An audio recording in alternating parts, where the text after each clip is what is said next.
मैं भारत का संविधान हूँ, लाल किले से बोल रहा हूँ। मैं भारत का संविधान हूँ, लाल किले से बोल रहा हूँ। मेरा अंतर्मन घायल है, दुख की गांठें खोल रहा हूँ।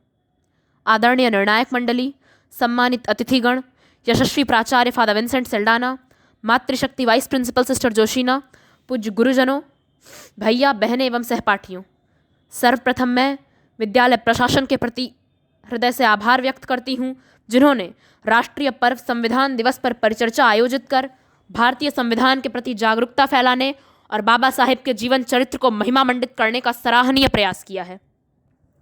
सदन की राय में आज का प्रस्तुत विषय संविधान दिवस पर परिचर्चा आरंभ करने के पूर्व मैं उन वीर शहीदों को नमन करती हूँ, जिन्होंने कुर्बानी देकर देश को आज़ाद कराया और उन्हीं की बदौलत आज़ाद भारत ने अपने संविधान का निर्माण किया।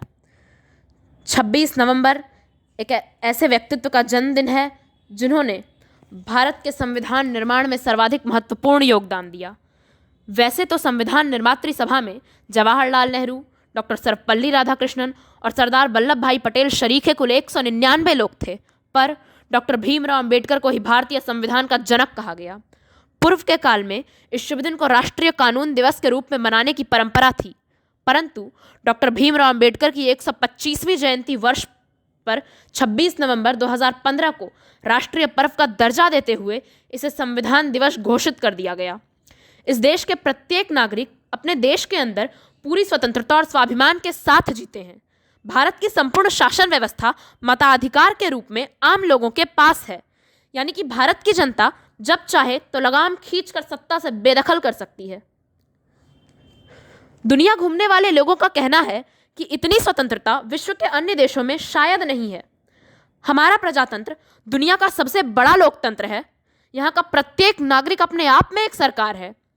अब सोचने वाली बात यह है कि भारत के नागरिकों को मिलने वाली इस बेहतरीन सुविधा का आधार संविधान ही तो है।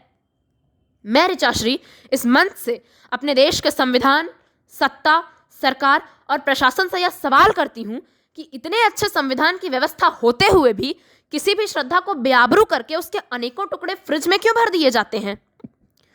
समाज में स्वीकृति की 3 अवस्था है, पहले उपहास, फिर विरोध और अंत में स्वीकृति। डॉक्टर अंबेडकर को भी समाज में प्रचंड विरोध का सामना करना पड़ा था। समाज की कुरीतियों से उन्होंने डटकर मुकाबला किया।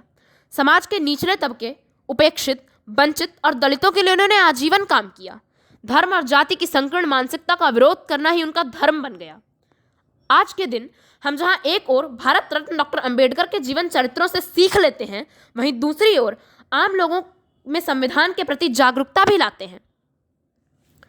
परिचर्चा का दूसरा पक्ष यह भी है कि हमारा संविधान अत्यंत लचीला है।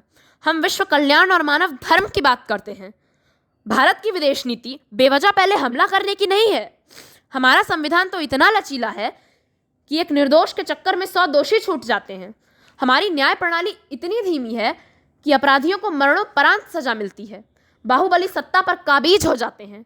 राजनीतिक रस्साकस्सी का देश पर अनावश्यक आर्थिक बोझ पड़ता है।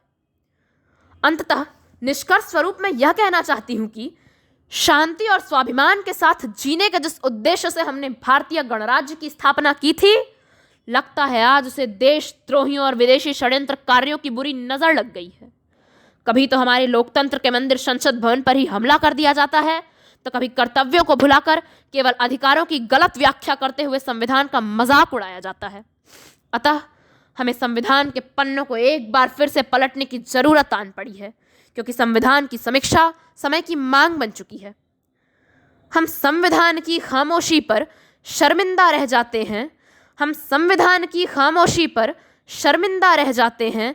वे भारत मुर्दाबाद बोलकर भी जिंदा रह जाते हैं। धन्यवाद।